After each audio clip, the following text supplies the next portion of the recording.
بسم اللہ الرحمن الرحیم صلوا کما رأیتمونی اصلی، کہ نماز ایسی پڑھو جیسے تم نے میری نماز احادیث کے اندر اس کا منظر اور اس کی شکل دیکھی ہے۔ آج کی اس مختصر سے خطبے میں آپ کے سامنے سجدے میں پڑھی جانے والی دعاؤں کا ذکر کروں گا، اور سجدے کے بعد دو سجدوں کے درمیان جو بیٹھا جاتا ہے جس کو جلسہ کہتے ہیں، اس جلسے کا ذکر کروں گا اور جلسے میں کیا پڑھنا چاہیے۔ بس مختصر سی یہ چند ایک باتیں آپ کے سامنے رکھوں گا۔ اس سے پہلے خطبے میں بھی سجدے کے طریقے کا میں نے تذکرہ کر دیا تھا کہ اللہ کے نبی صلی اللہ علیہ وآلہ وسلم سجدہ کیسے کرتے تھے۔ آج صرف سجدے میں کون سی دعائیں پڑھی جا سکتی ہیں، آپ صلی اللہ علیہ وسلم سجدے میں کیا پڑھتے تھے۔ ترمذی، ابو داؤد شریف اور ابن ماجہ شریف کی حدیث ہے، حضرت عبداللہ بن مسعود رضی اللہ تعالیٰ عنہ اس کے راوی ہیں، کہتے ہیں کہ اللہ کے رسول صلی اللہ علیہ وآلہ وسلم نے ارشاد فرمایا، اذا سجد احدکم فقال فی سجودہ سبحان ربی الاعلی ثلاث، کہ اللہ کے رسول صلی اللہ علیہ وسلم نے ارشاد فرمایا کہ جب بھی تم میں سے کوئی ایک سجدہ کرے تو اپنے سجدے میں کہے سبحان ربی الاعلی، پاک ہے میرا پروردگار الاعلی جو بہت ہی بلند ہے۔ اور یہ الفاظ، یہ تسبیح 3 بار کہے، فقد تم سجودہ، تو پھر اس کا سجدہ مکمل ہے، وذالک ادناہ، اور یہ کم از کم ہے۔ یہ تسبیح پڑھنا اور 3 بار پڑھنا یہ کم از کم ہے، 3 سے کم نہیں ہے۔ ہاں 3 سے زیادہ پڑھے گا تو پھر بہتر سے بہتر ہوتا جائے گا۔ اور پھر سجدے میں چونکہ انسان اللہ کے سب سے زیادہ قریب ہوتا ہے، تو جب بندہ اللہ رب العزت کے سب سے زیادہ قریب ہو تو پھر اللہ کے قریب چلا گیا ہے، تو پھر کثرت سے اس کو دعائیں پڑھنی چاہیے، تسبیحات کرنی چاہیے۔ مسلم شریف کی حدیث ہے، اللہ کے رسول صلی اللہ علیہ وسلم کا ارشاد گرامی ہے، اقرب ما یقول العبد من ربه وهو ساجد فاکثروا الدعاء، کہ بندہ سب سے زیادہ اپنے رب کے قریب تب ہوتا ہے جب وہ سجدے میں پڑا ہوتا ہے۔ فاکثروا الدعاء، تو سجدے میں کثرت کے ساتھ دعائیں پڑھنی چاہیے۔ پڑھو، اللہ کے رسول صلی اللہ علیہ وسلم کا ارشاد ہے۔ اسی لیے بخاری اور مسلم میں حدیث موجود ہے، اما جی عائشہ رضی اللہ تعالی عنہا بیان کرتی ہیں کہ اللہ کے رسول صلی اللہ علیہ وآلہ وسلم رکوع میں اور سجدوں میں پڑھا کرتے تھے سبحانک اللہم ربنا وبحمدک اللہم اغفر لی۔ اب اس میں اللہ کی تسبیح بھی آ گئی، اللہ کی تحمید بھی آ گئی، حمد بھی آ گئی، پاکی بھی آ گئی، اور اپنے لیے بخشش کا سوال بھی ہو گیا۔ بڑی پیاری تسبیح ہے۔ اما جی عائشہ رضی اللہ تعالی عنہا بیان کرتی ہیں کہ اللہ کے نبی سجدوں میں اور رکوع میں، گویا کہ یہ رکوع کے مسئلے میں میں نے یہ تسبیح بیان کی ہے، تو کیونکہ یہ سجدے کا مسئلہ ہے تو سجدے میں بھی یہ تسبیح، ایک تو ہو گیا سبحان ربی الاعلی، سبحان ربی الاعلی، سبحان ربی الاعلی، کم از کم 3 دفعہ، زیادہ جتنا پڑھ سکتے ہیں کوئی تعداد نہیں ہے۔ اور دوسری تسبیح کون سی ہو گئی؟ سبحانک اللہم ربنا وبحمدک اللہم اغفر لی، پاک ہے تو اے میرے اللہ، ربنا اے ہمارے پروردگار، وبحمدک ساری حمدیں تیری تعریفیں تیرے لیے ہیں، اللہم اغفر لی، اللہ مجھے معاف کر دے۔ بندہ کہاں پڑا ہے؟ سجدے میں، اور اللہ کو کیا کہتا ہے؟ اللہ تو پاک ہے، اللہ ساری تعریفیں تیری لیے ہیں، تو ہمارا پروردگار ہے۔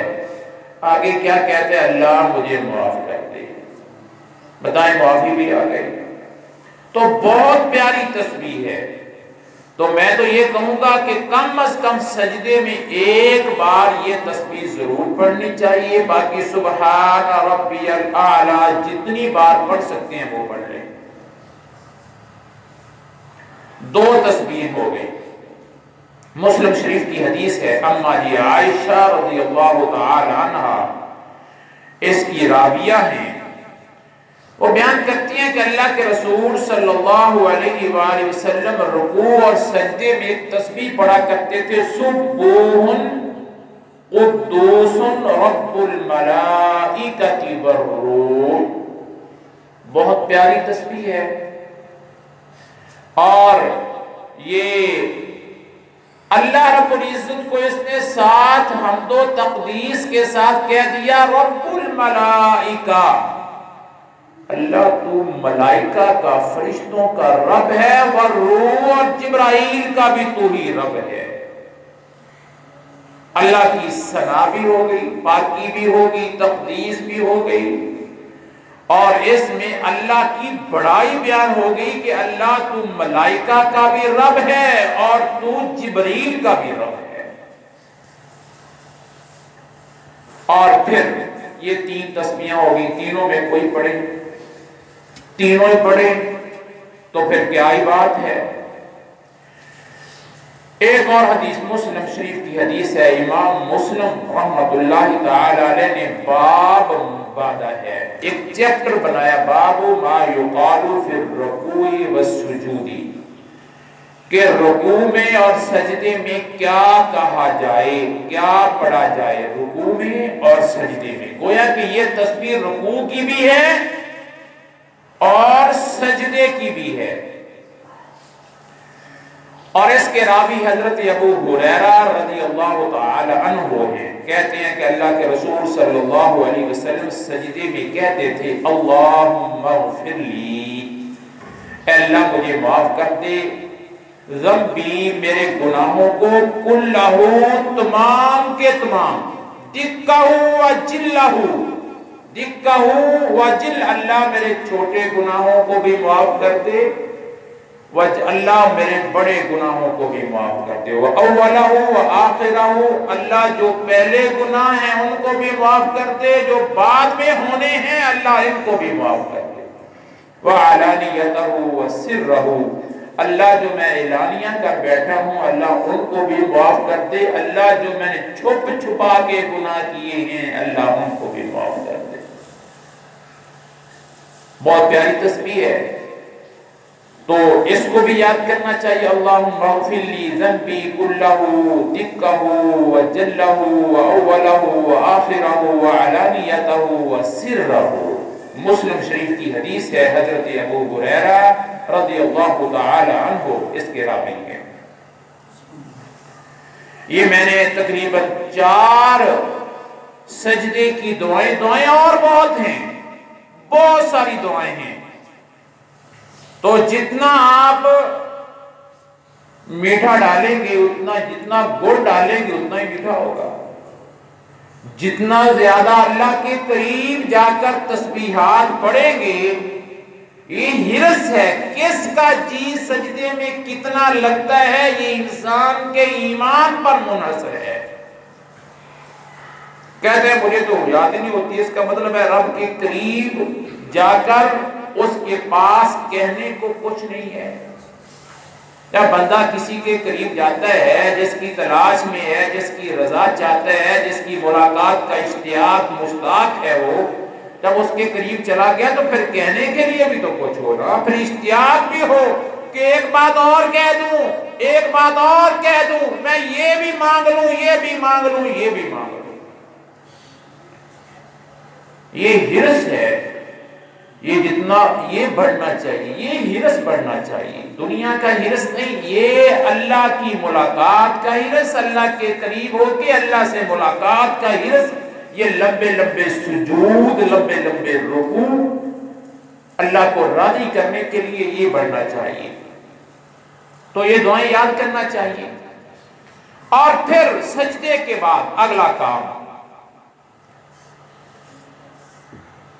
سجدے کے بعد ایک سجدہ ہو گیا، پھر اس کے بعد بیٹھتے ہیں، جس کو کہتے ہیں جلسہ۔ جلسہ بین السجدتین، 2 سجدوں کے درمیان بیٹھنا، اس کو کہتے ہیں جلسہ۔ اور ہمارا جلسہ بالکل نہیں ہے، ہمارا سجدے کے اوپر ساتھ ہی اگلا سجدہ ہے، درمیان میں جو بیٹھنا ہے وہ بالکل نہیں ہے۔ اور درمیان میں نہ بیٹھنا یہ اللہ کے رسول صلی اللہ علیہ وآلہ وسلم کی سنت کی مخالفت ہے۔ تو پھر ڈرنا چاہیے۔ حضرت انس رضی اللہ تعالی عنہ نماز، میں نے پیچھے بھی اس کا حصہ بیان کیا تھا، حضرت انس رضی اللہ تعالی عنہ نے لوگوں کو نماز سکھانے کے لیے نماز پڑھائی کہ میں تمہیں نماز پڑھاتا ہوں اس لیے کہ میری نماز دیکھو، میں تمہیں اللہ کے رسول صلی اللہ علیہ وسلم والی نماز پڑھ کے سکھانا چاہتا ہوں کہ نماز اللہ کے رسول کی کیسی تھی۔ کون ہے حضرت انس، جو 10 سال اللہ کے نبی صلی اللہ علیہ وسلم کی خدمت کرتے رہے، دن کی نمازیں بھی دیکھتے تھے، رات کی نمازیں بھی دیکھتے تھے، فرض بھی دیکھتے تھے، نوافل بھی دیکھتے تھے۔ اور یہ ہیں حضرت انس رضی اللہ تعالی عنہ۔ حضرت انس رضی اللہ تعالی عنہ نماز پڑھائی اور بیان کرتے ہیں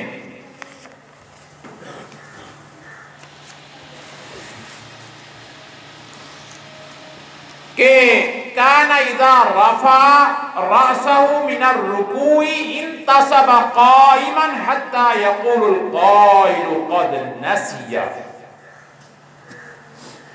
کہ کان اذا رفع رأسه من الرکوع، جب رکوع سے اپنے سر کو اٹھاتے تھے، انتصب قائما، تو سیدھے کھڑے ہو جاتے تھے، حتی یقول القائل قد نسی، کہنے والا یہ سمجھتا کہ بھول گئے ہیں، رکوع کر لیا، رکوع کر کے کھڑے ہیں تو لگتا بھی بھول گئے ہیں، بھی رکوع تو بات تھلے بھی جانا، سجدے بھی جانا، اتنی دیر رکوع کے بعد آپ کھڑے رہتے تھے۔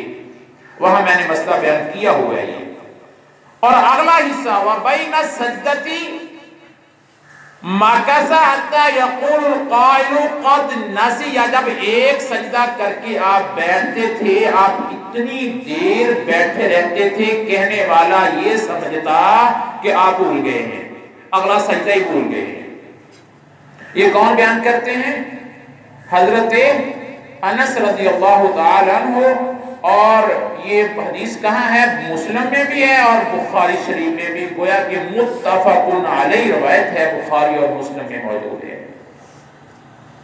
گویا کہ اس حدیث سے کیا ثابت ہوا کہ سجدوں کے درمیان بیٹھنا ضروری ہے، اور بیٹھنا کتنا ہے وہ آگے میں حدیث بیان کرتا ہوں۔ حضرت براء رضی اللہ تعالی عنہ بیان کرتے ہیں، کہتے ہیں کانا رکوع النبی صلی اللہ علیہ وسلم وسجودہ وَإِذَا رَفَعَ رَأْسَهُ مِنَ الرُّكُوعِ وَبَيْنَ السَّجْدَتَيْنِ قَرِيبًا مِنَ السِّوَاءِ۔ بخاری شریف کی حدیث ہے۔ حضرت براء رضی اللہ تعالی عنہ بیان کرتے ہیں کہ اللہ کے رسول صلی اللہ علیہ وسلم کا رکوع اور سجدہ دو چیزیں ہو گئیں۔ وَإِذَا رَفَعَ رَأْسَهُ مِنَ الرُّكُوعِ، رکوع سے جب کھڑے ہوتے تھے تو وہ قوما، تین چیزیں ہو گئی۔ وَبَيْنَ السَّجْدَتَيْنِ، دو سجدوں میں کے درمیان بیٹھنا، یہ چار چیزیں جو رکوع کے بعد کھڑے ہونا، قوما، اور پھر سجدہ اور دو سجدوں کے درمیان بیٹھنا، یہ چار چیزیں جو ہیں نا اللہ کے نبی صلی اللہ علیہ وسلم کی قریباً من السواء، تقریباً برابر ہوتی تھی۔ جتنا لمبا رکوع ہوتا تھا اتنا ہی سجدہ ہوتا تھا، اتنا ہی قوما ہوتا تھا، اتنا ہی جلسہ ہوتا تھا۔ میرے خیال میں بات سمجھ آ گئی ہے۔ یہ بخاری شریف کی حدیث ہے۔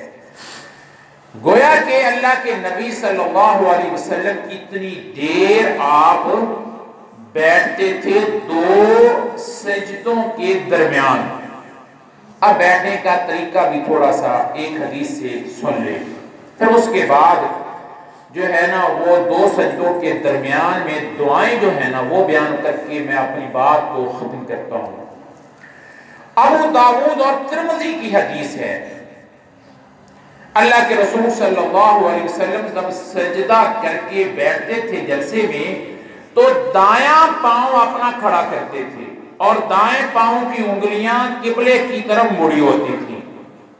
دایاں پاؤں کھڑا ہوتا تھا، اور جو بایاں پاؤں جس کو ہم الٹا پاؤں کہتے ہیں، بایاں پاؤں بچھا کر اوپر آپ پیٹھ رکھ کر بیٹھتے تھے۔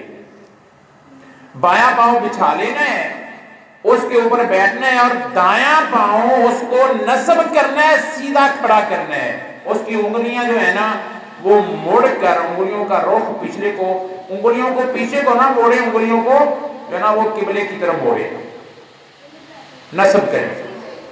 تو یہاں کوئی بوڑھا بندہ ہے یا کوئی ناخن کا مسئلہ ہے، کوئی درد کرتی ہے انگلی، تو بیماری میں، مجبوری میں گنجائش موجود ہے، لیکن نارمل حالت میں اللہ کے نبی صلی اللہ علیہ وسلم کی سنت اور آپ کا طریقہ یہ ہے۔ اگر جان بوجھ کے وہ کرے گا تو پھر خرابی ہے، وہ سنت سے انحراف کر رہا ہے۔ گویا کہ جلسے میں بیٹھنے کا طریقہ یہ ہے۔ اور پھر اگلا مسئلہ دعائیں، کہ بین السجدتین، دو سجدوں کے درمیان جو اتنی دیر بیٹھنا ہے، جتنا لمبا سجدہ ہے، جتنا لمبا رکوع ہے، جتنا لمبا قوما ہے، تو اس میں پڑھنا کیا ہے؟ ایسے بیٹھنا ہے۔ اب بہت سارے ہمارے بھائی، ہمارے بہنیں، خواتین کو یہاں بیٹھنے کی نماز ساری کی ساری دعائیں ہیں۔ میں نے قومیں کی بھی دعا بیان کی تھی نا، ربنا ولک الحمد حمدا کثیرا طیبا مبارکا فیہ، کہ ایک صحابی نے پڑھے، اللہ کے نبی صلی اللہ علیہ وسلم نے پوچھا کس نے پڑھے ہیں؟ میں نے 30 سے زیادہ فرشتوں کو دیکھا کہ وہ لپک رہے تھے ان کلمات کو لینے کے لیے کہ کون پہلے ان کو کیچ کرتا ہے اور اللہ کے حضور ان کو پیش کرتا ہے، اللہ کو اتنے پسند آئے۔ اب ہماری اللہ سے کتنی کی محبت ہے، نبی کے طریقے سے کتنی کی محبت ہے، کیا ہم نے یہ دعا یاد کر لی ہے؟ میرے پیارے بھائیوں بہنوں آگے پہنچائیں، یہ دعائیں یاد کریں، دعائیں یاد کروائیں، اپنے بچوں کو یاد کروائیں۔ ہمارے بچے کل کو سنت کے مطابق نمازیں پڑھیں گے تو ہمارے لیے صدقہ جاریہ ہوگا۔ دو حدیثیں آپ کے سامنے رکھتا ہوں کہ راوی ہیں حضرت عبداللہ بن عباس کہتے ہیں کان النبی یقول بین السجدتین، اللہ کے نبی دو سجدوں کے درمیان جو جلسہ کرتے تھے نا، جو آپ بیٹھتے تھے، اس میں آپ کہتے تھے، کیا کہتے تھے؟ اللہم اغفر لی، اللہ مجھے بخش دے، وارحمنی، اللہ مجھ پر رحم فرما، واہدنی، اللہ مجھے ہدایت دے دے، وعافنی، اللہ مجھے مصیبتوں سے عافیت دے دے، دکھوں تکلیفوں سے، اللہ ہر قسم سے، مجھے بیماریوں سے، عافنی، اللہ مجھے عافیت دے دے، وارزقنی، اللہ مجھے رزق عطا فرما۔ یہ حدیث کہاں کی ہے؟ ترمذی، ابو داؤد۔ امام ابو داؤد جب حدیث کو لائے ہیں، انہوں نے باب باندھا ہے، باب دعا بین السجدتین، دو سجدوں کے درمیان دعا پڑھنے کا باب، چیپٹر باندھ دیا۔ اللہ کے نبی صلی اللہ علیہ وسلم کی حدیث کو اس چیپٹر کے تحت لائے۔ امام ترمذی بھی باب ما یقول بین السجدتین، دو سجدوں کے درمیان جب بیٹھنا ہے تو کہاں وہاں کیا پڑھنا ہے، اور امام تو ہمارے لیے حدیثوں کو تلاش کر کر کے لائے اور چیپٹر باندھ کے ہم کو مسئلے سمجھائے فقہی اعتبار سے۔ اور کیا ہمیں ضرورت نہیں ہے بخشش کی؟ اللہ کے نبی تو معصوم تھے، وہ اپنے لیے بخشش مانگ رہے ہیں۔ اب کیا ہمیں اللہ کی رحمتوں کی ضرورت نہیں ہے؟ کیا ہمیں ہدایت کی ضرورت نہیں ہے؟ کیا ہمیں عافیت کی اور رزق کی ضرورت نہیں ہے؟ میرے پیارے بھائیوں بہنوں، یہ دعا ہمیں یاد کرنی چاہیے، بڑی پیاری دعا ہے۔ اور ایک حدیث میں اس سے مختلف الفاظ وجبرنی کے الفاظ بھی آتے ہیں۔ اللہ اکبر، یہ کتنے الفاظ آئے ہیں؟ اللہم اغفر لی، وارحمنی، واہدنی، وعافنی، وارزقنی، یہ 5 الفاظ ہیں، یہ یاد کر لیں۔ میں دوبارہ پھر پڑھاتا ہوں، اللہم اغفر لی، وارحمنی، واہدنی، وعافنی، وارزقنی، یہ یاد کریں۔ اگر نہیں آتا تو بچوں کے ذریعے سے وہ کتابیں لے لیں، چھوٹی چھوٹی کتابیں ہیں، تو پیارے رسول کی پیاری دعائیں وہ لے لیں، نماز نبوی لے لیں، تھوڑے سے پیسے خرچیں تو گھر میں نماز نبوی وہ 500-600 روپے کی آ جاتی ہے، بڑی پیاری کتاب ہے، اس میں آپ کو دعائیں بھی ملیں گی، پورا نماز کا طریقہ بھی ملے گا۔ تو آج کے بعد جو نہیں پڑھتا تھا، آج کے بعد اس دعا کو یاد کرے، اور جب دو سجدوں کے درمیان بیٹھنا ہے تو یہ دعا پڑھنی ہے، اللہم اغفر لی، وارحمنی، واہدنی، وعافنی، وارزقنی۔ اور ابو داؤد اور ابن ماجہ کی آخری حدیث آپ کے سامنے رکھتا ہوں، اس کے راوی ہیں سیدنا حذیفہ بن یمان رضی اللہ تعالی، اللہ کے نبی کے بڑے رازدان تھے حذیفہ بن یمان۔ یہ حذیفہ بن یمان رضی اللہ عنہ، تھوڑا تھوڑا سا صحابہ کا کبھی کبھی تعارف کرواتا ہوں تاکہ آپ کو ان کے فضائل صحابہ کا تعارف ہوتا رہے۔ اللہ کے رسول صلی اللہ علیہ وسلم دو سجدوں کے درمیان پڑھا کرتے تھے، رب اغفر لی، رب اغفر لی، اور لمبی دعا نہیں نہ آتی، اتنی یاد کر لیں، رب اغفر، 2 مرتبہ پڑھنا ہے، رب اغفر لی، رب اغفر لی، اللہ مجھے معاف کر دے، اللہ مجھے معاف کر دے۔ بتائیں مشکل ہے؟ یہ دین تو بڑا آسان ہے۔ اللہ کے نبی ایک چھوٹی شارٹ بھی نماز دعا پڑھ لیتے تھے، رب اغفر لی، رب اغفر لی، ورنہ وہ بھی شارٹ ہی ہے، رب اغفر، اللہم اغفر لی، وارحمنی، واہدنی، وعافنی، وارزقنی۔ تو میرے پیارے بھائیوں، یہ دعائیں ہیں، یہ جلسے کی، جو دو سجدوں کے درمیان جلسہ کیا جاتا ہے، تو میرے پیارے بھائیوں ہم جلسہ بھی اطمینان والا، سکون والا، اب دیکھیں نہ دیکھیں سجدہ کر لیا، درمیان میں بیٹھے گا، بتائیں ہر ہڈی، جو حدیث میں نے پہلے بیان کی تھی پہلے خطبوں میں کہ ہر ہڈی اپنی جگہ پر پہنچ جائے، کیا جب بیٹھے گا یہ دعا پڑھے گا، یہ دعائیں پڑھے گا، کیا ہر جوڑ، ہر ہڈی اپنی جگہ پر پہنچے گی کہ نہیں پہنچے گی؟ کیا نماز اطمینان سکون والی ہوگی کہ نہیں ہوگی؟ کیا ہم ہر جگہ پر اپنے لیے دعائیں مانگ مانگ کر رب کو راضی کر کے جائیں گے یا نہیں جائیں گے؟ اللہ سے دعا ہے اللہ تعالی ہمارے سجدے کو بھی درست فرما دے، اللہ ہمارے جلسے کو بھی درست فرما دے، اللہ ہمارے رکوع کو درست فرما دے، اور اللہ ہم سے راضی ہو جائے اور ہمارے سینے میں پیارے نبی صلی اللہ علیہ وسلم کے اسوے کو، آپ کے طریقے کو اللہ کوٹ کوٹ کر پڑھ دے۔ اقول قولی ھذا واستغفر